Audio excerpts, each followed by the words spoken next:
The Misfit Technician. The transport shuttle shuddered as it broke through Nexus 7's turbulent atmosphere, the hull groaning in protest against the gravitational pull. Inside, technical specialist Finn Tanner clutched his duffel bag with white knuckles, a half-eaten protein cube dangling from his mouth. Unlike the stoic military personnel around him, Finn's rumpled uniform bore stains of questionable origin, and his dark curly hair stuck out at odd angles despite regulations. As the shuttle touched down with a metallic screech, Finn peered through the viewport at Outpost Helios. The base was a jumble of prefabricated domes and defensive turrets perched precariously on a plateau of purple-hued rock. Beyond stretched an alien landscape of twisted vegetation and swirling mists that seemed to breathe with malevolent purpose. "Welcome to the edge of civilization," muttered the pilot. "Try not to die on your first day." Finn adjusted his glasses with a nervous smile. No promises. When the ramp lowered, the air hit him like a physical blow, dense, humid, and carrying a scent like overripe fruit mixed with ozone. He stumbled forward, his boots clanking awkwardly against the landing pad. That's when he saw her. Commander Lysithea stood flanked by a squad of mixed human and Nidarian soldiers. As a high-ranking warrior of the Nidarian alliance, she cut an imposing figure, nearly 7 feet tall with iridescent scales that shifted between emerald and gold depending on the light.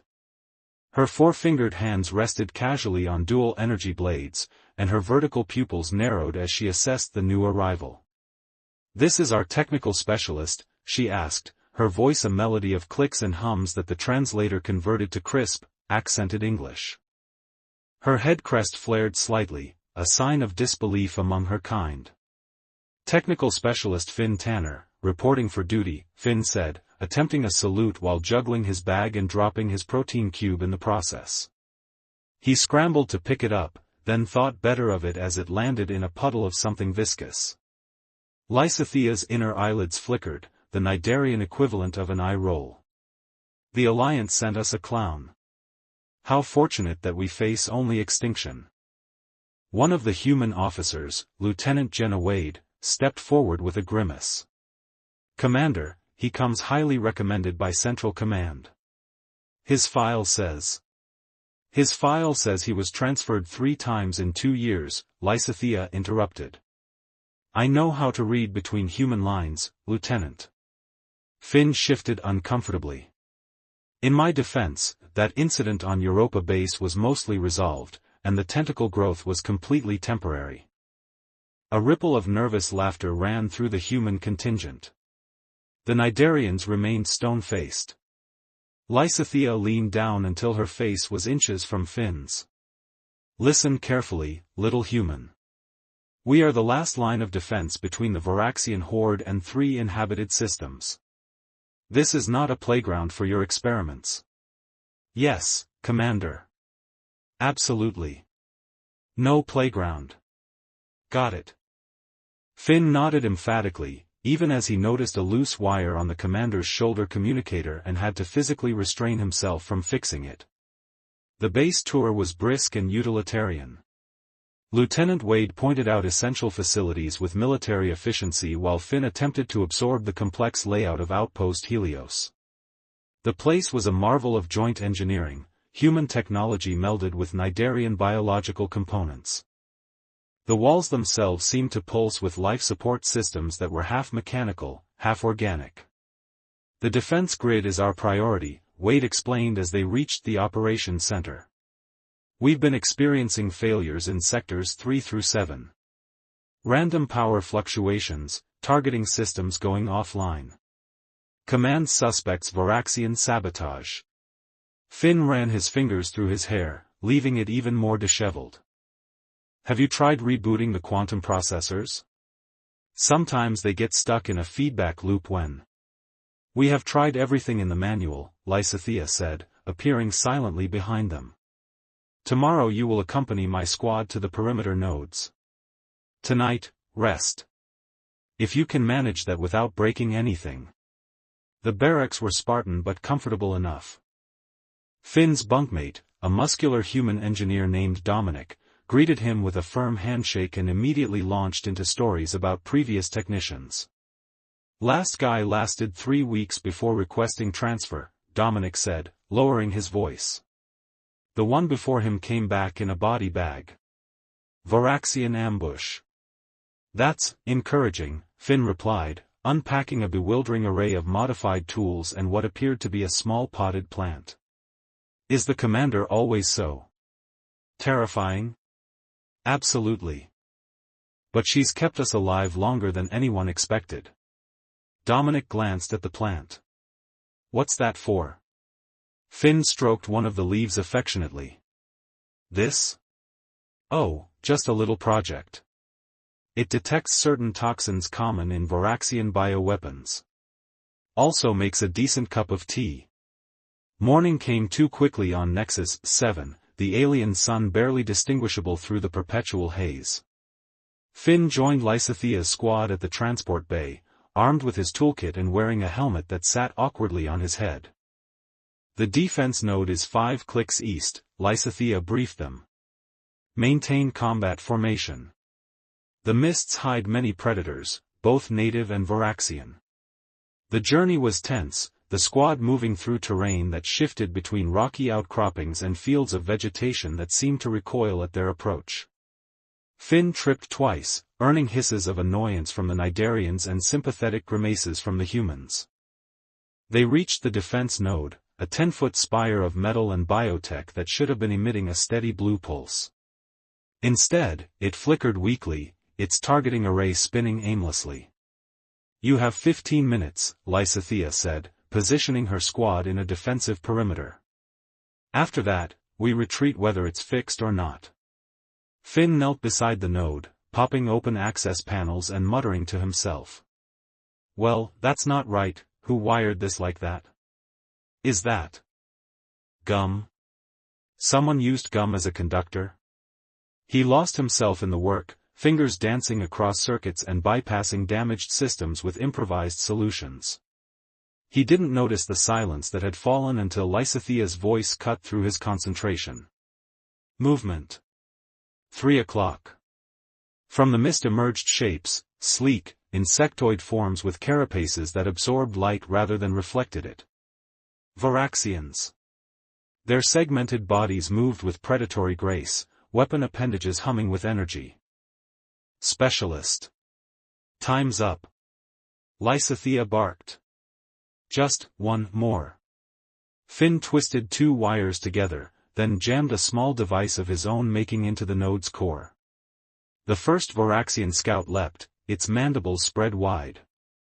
Lysithia's blade flashed, bisecting it midair in a spray of bioluminescent fluid. The squad opened fire, energy pulses illuminating the mist. Tanner. Move! Lieutenant Wade shouted, dragging Finn backward. 3 more Varaxians emerged, larger than the scout, their armor plates deflecting standard energy rounds. One knocked a Nidarian soldier aside with a casual swipe, then advanced on Finn and Wade.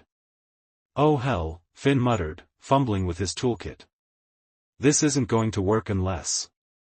The defense node suddenly roared to life, its targeting system locking onto the Varaxians with deadly precision. But instead of firing energy pulses as designed, it emitted a high-frequency sonic wave that visibly rippled the air. The effect on the Varaxians was immediate and devastating. Their carapaces vibrated, then cracked, exposing vulnerable tissues beneath. They shrieked in a frequency that made the humans' teeth ache and the Nidarians' crests flatten in pain. Lysithia didn't hesitate. She charged forward, blades whirling, and dispatched the disabled enemies with clinical efficiency. When the last one fell, she turned to Finn, who was still huddled behind his toolkit. What did you do? She demanded. Finn straightened up, adjusting his crooked glasses. Well, I noticed residue in the circuits consistent with Varaxian biotech. They've been adapting to our weapons, right? Developing immunity to standard energy signatures. So I, recalibrated the node to emit a harmonic frequency that resonates with their carapace structure. Basic physics, really. The squad stared at him in stunned silence. You weaponized sound against an enemy that has been outmaneuvering our best tactical minds for months, Lysithea said slowly, using scrap parts and, is that a toothbrush? Sonic scrubber, Finn corrected. But yeah, same principle. Something shifted in Lysithea's expression, not quite respect, but a reassessment. Perhaps your file did not tell the whole story, Specialist Tanner.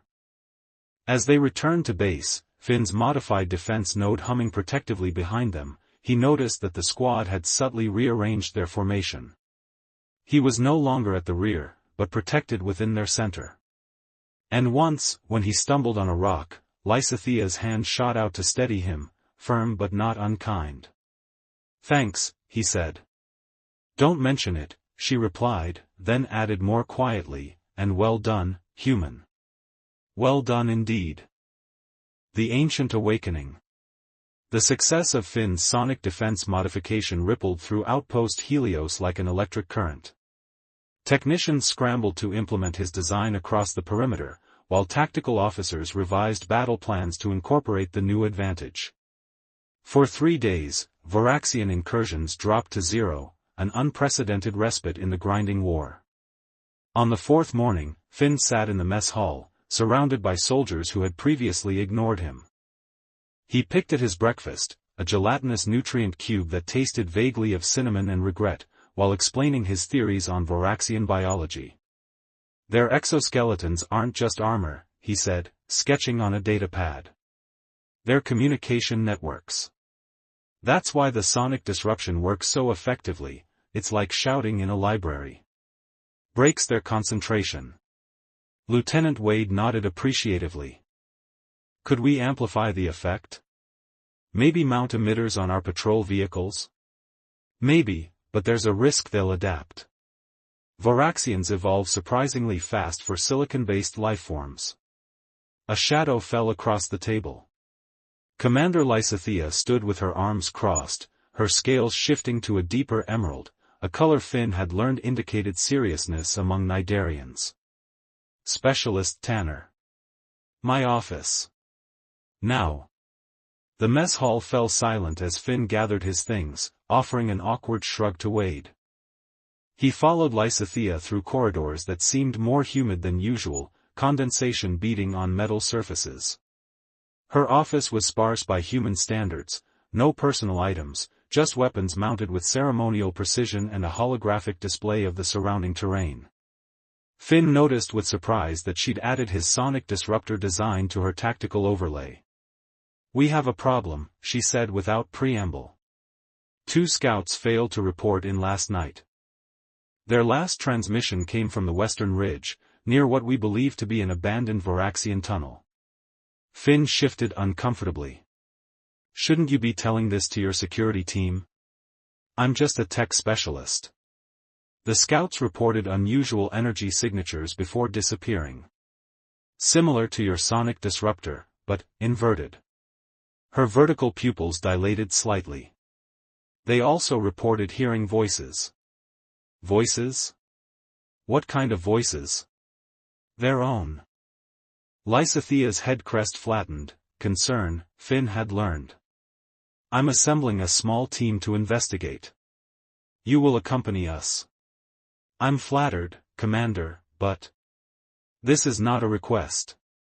2 hours later, Finn found himself bouncing in an all-terrain vehicle alongside Lysithea, Lieutenant Wade, and a massive Nidarian warrior named Keth whose ceremonial scars indicated veteran status. The western ridge loomed ahead, its rocky spires twisting upward like grasping fingers. The tunnel entrance should be just ahead, Wade said, consulting her scanner. Thermal imaging shows it extends at least 2 kilometers beneath the surface. Keth rumbled something in Nidarian that the translator rendered as, the ground here is wrong. It breathes. Finn was about to dismiss this as alien superstition when he felt it, a subtle vibration beneath his feet, rhythmic like a pulse.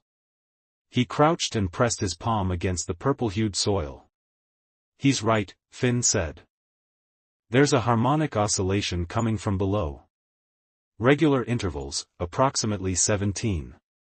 3 seconds apart. Lysithea knelt beside him, her own hand touching the ground. This is not Voraxian technology.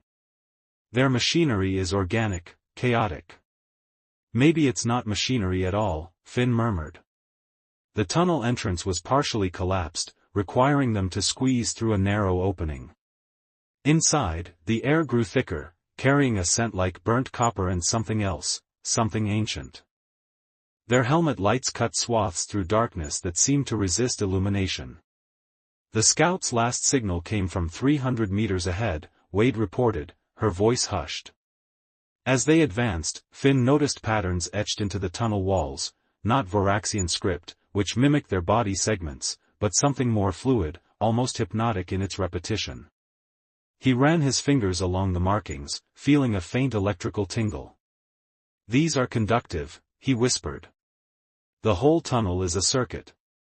A circuit for what? Lysithea asked. Before Finn could answer, a sound echoed from deeper in the tunnel, a voice, human, calling for help.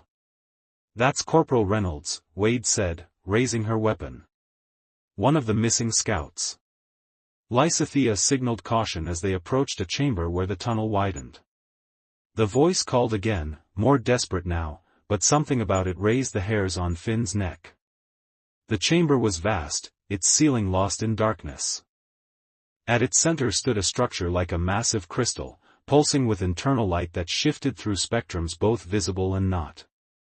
Cables or tentacles, it was hard to tell which, spread from its base across the floor.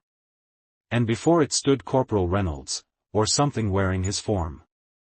"Help me," it said, its voice perfect yet somehow empty of humanity. "I'm injured." Keth growled, raising his energy lance. Lysithea held up a hand, stopping him. "What happened to your partner, Corporal?" she asked, her blades powered but lowered. The thing wearing Reynolds' face smiled too widely. "Absorbed. Integrated. Improved."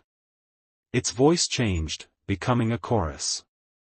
"As you will be." It lunged with inhuman speed.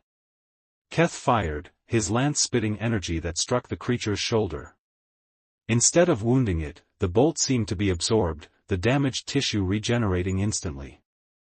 More figures emerged from recesses in the walls, some human, some Nidarian, all moving with the same unnatural precision. Among them were 4 Voraxians, but unlike any they'd seen before. These were modified, parts of their carapaces replaced with what looked like crystalline structures similar to the central monolith. "They're being controlled," Finn shouted, ducking behind a rock formation. "The crystal is a neural transmitter." Lysithea engaged the Reynolds thing, her blade slicing through its arm, only for the limb to reattach itself, connected by strands of crystalline material. Wade and Keth fought back-to-back against the other assimilated soldiers, their weapons proving frustratingly ineffective. Finn scrambled through his toolkit, mind racing. If the crystal was broadcasting neural commands, perhaps he could disrupt it the same way his sonic device had disrupted the Voraxians. But he'd need something stronger, more focused. "Cover me," he yelled, darting toward the transport vehicle they'd left at the chamber entrance. Wade laid down suppressing fire, shouting, "What are you doing?" "Something stupid." Finn reached the vehicle and tore into its communication array, ripping out components and reconfiguring them with trembling hands. The neural transmitter operated on quantum principles, he'd need to generate an interfering field that would collapse its coherence. Behind him, the battle raged. Lysithea fought with breathtaking skill, but for every assimilated creature she disabled, more appeared. Blood streaked her scales, some of it her own. Finn connected the final wire to his improvised device. Please work," he muttered, powering it up. Nothing happened. The crystal pulsed, and suddenly Finn's mind was filled with whispers, ancient, patient voices that spoke of assimilation and eternal purpose. He felt his body growing heavy, his will being subsumed. No. He focused on the device, realizing his error. The frequency needed to be modulated to the exact inverse of the crystal's pulse. With the last of his willpower, he adjusted the setting and activated it again. The effect was immediate and catastrophic. The crystal flared blindingly bright, its perfect structure developing fractures that spread like lightning. The assimilated creatures convulsed, caught between competing neural commands. Lysithea saw the opportunity and charged the crystal itself, her blades plunging into its core. Energy exploded outward, knocking everyone to the ground. When Finn's vision cleared, the crystal was dark, and the assimilated creatures lay motionless. What was that thing? Wade gasped, helping Keth to his feet. Finn approached the shattered crystal cautiously. I think it's old. Really old. Predating both humans and Nidarians on this planet. He gestured to the circuits in the walls. This whole planet might be artificial, or at least, heavily modified by whatever civilization built this. And the Varaxians? Lysithea asked, wiping blood from a cut above her eye. Probably just pawns, like us. Maybe they were drawn here by the same signal that's been affecting our equipment. Finn examined one of the fallen Varaxians, noticing how the crystalline implants were already deteriorating. Whatever was controlling this wanted us to fight each other while it harvested us. Lysithea was silent for a long moment, her gaze moving from the dead crystal to Finn. Finally, she placed a hand on his shoulder, a gesture of equality among Nidarians. Once again, Specialist Tanner, your unconventional methods have saved us. Lucky guess, Finn said with a weak smile. No, she replied, her tone serious. Not luck. You see patterns where others see chaos. You understand systems that defy conventional analysis. She squeezed his shoulder gently. Perhaps that is why you have never fit well into your military structure. As they made their way back to the surface, carrying samples of the crystal for study, Finn felt a strange sense of belonging he'd never experienced before. The planet pulsed beneath them, its secrets only beginning to unfold, but for the first time since arriving, he wasn't afraid. At the tunnel entrance, Lysithea paused, looking out over the alien landscape now bathed in the light of Nexus 7's setting sun. When I first saw you stumble off that transport, she said, I thought you were a mistake, a liability sent to undermine my command. And now? Finn asked. Her scales shifted to a color he hadn't seen before, a warm copper tone that glowed in the fading light. Now I think perhaps you were sent precisely where you needed to be. She turned to him, her expression solemn. The war has changed today, Finn Tanner. We face something older and more dangerous than Varaxians. We will need minds like yours if we hope to survive what comes next. As they rode back to Outpost Helios, Finn looked up at the strange stars of this alien sky and wondered what other ancient technologies might be waking across the galaxy. Whatever came next, he wouldn't face it alone. He had found his place among the warriors, not despite his differences, but because of them. Behind them, though the crystal lay shattered, the circuits in the tunnel walls pulsed once more with faint light, a signal reaching outward to the stars.